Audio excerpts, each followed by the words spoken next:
Vamos então continuar falando de economia?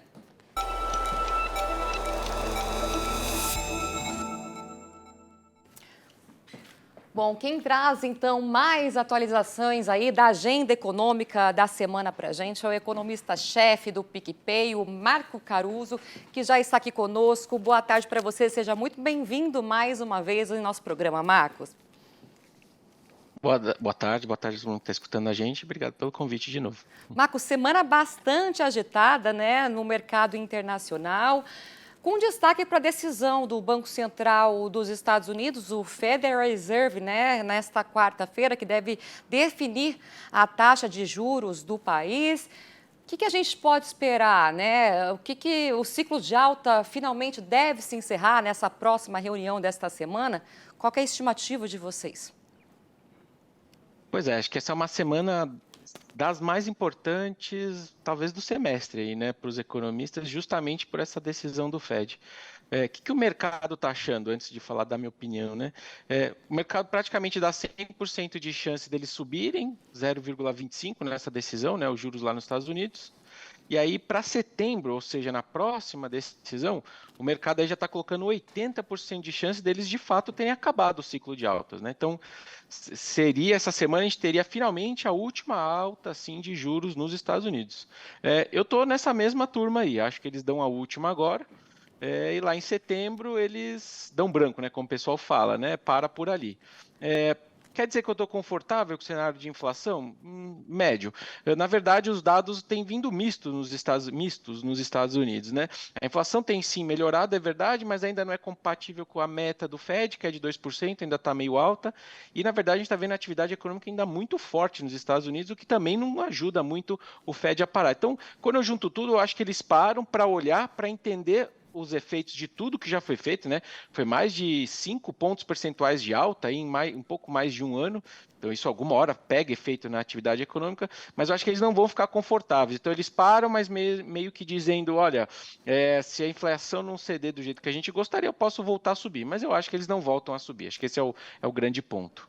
Por enquanto, não deve haver uma paradinha, né, nesse movimento de alta. Marco, ainda falando, né, sobre mercado internacional, outro evento bastante importante tem sido essa piora, né, do conflito entre a Rússia e a Ucrânia.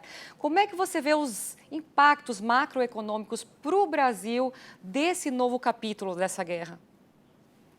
Pois é, bom, guerra sempre é ruim, ponto, né? Mas macroeconomicamente a gente tem que analisar alguns pontos que acabam sendo, na verdade, positivos para o Brasil, né?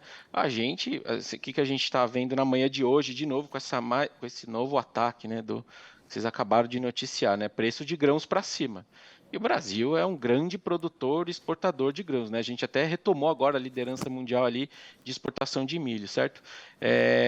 Então a gente acaba surfando positivamente, por exemplo, via câmbio.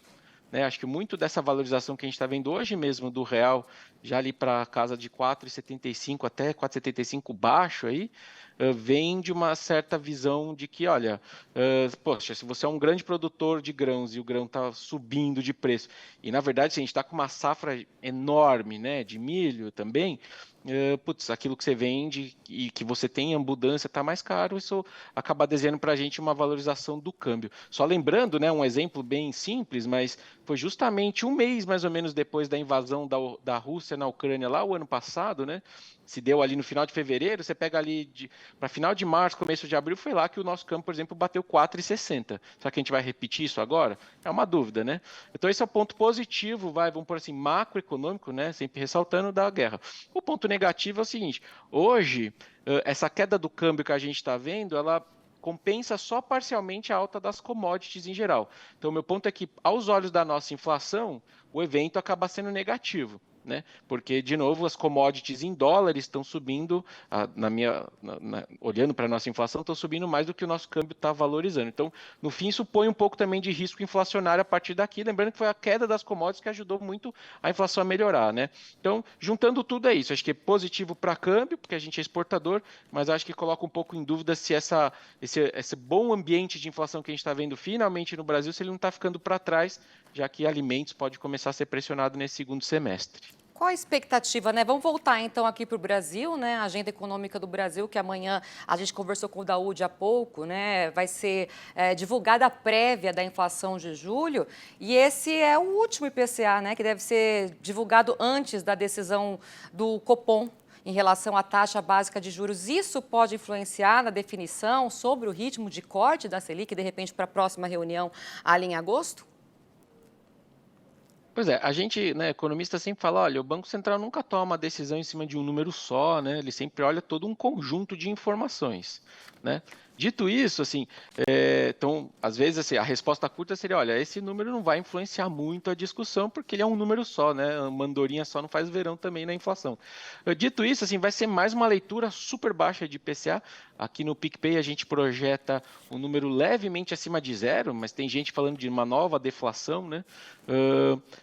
E acho que um ponto importante de entender aos olhos aí, né, da cabeça do Copom, né, do Banco Central nosso, beleza, é um número super baixo, mas como que vão vir aqueles itens que são mais inerciais, né, que demoram mais para melhorar? Né? A exemplo de serviços, né? O Banco Central olha muito a inflação de serviços para tomar suas decisões. Vai ser um IPCA ali, uma IPCA 15, né, que é a prévia, mostrando para a gente que serviços finalmente também está perdendo fôlego?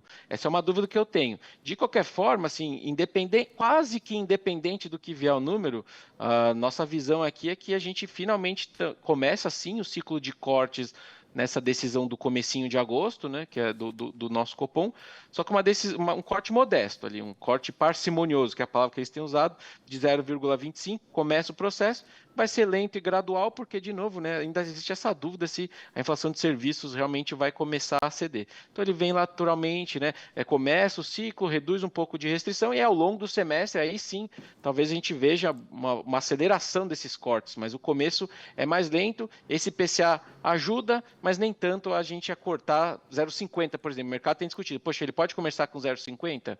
Eu acho que esse IPCA não vai nessa direção. Né? Tá. É na direção de cortes, mas talvez não de meio, a gente tem 0,25 aqui. 0,25 para começar, né? E depois a gente vai enfatizando, aumentando esse ritmo aí de cortes, né, Marco? Marco, muito obrigada, viu, pelas informações, pela participação. Eu conversei então com o Marco Caruso, ele que é economista-chefe do PicPay. Muito obrigada pelas informações e até a próxima. Obrigado e boa semana para a gente.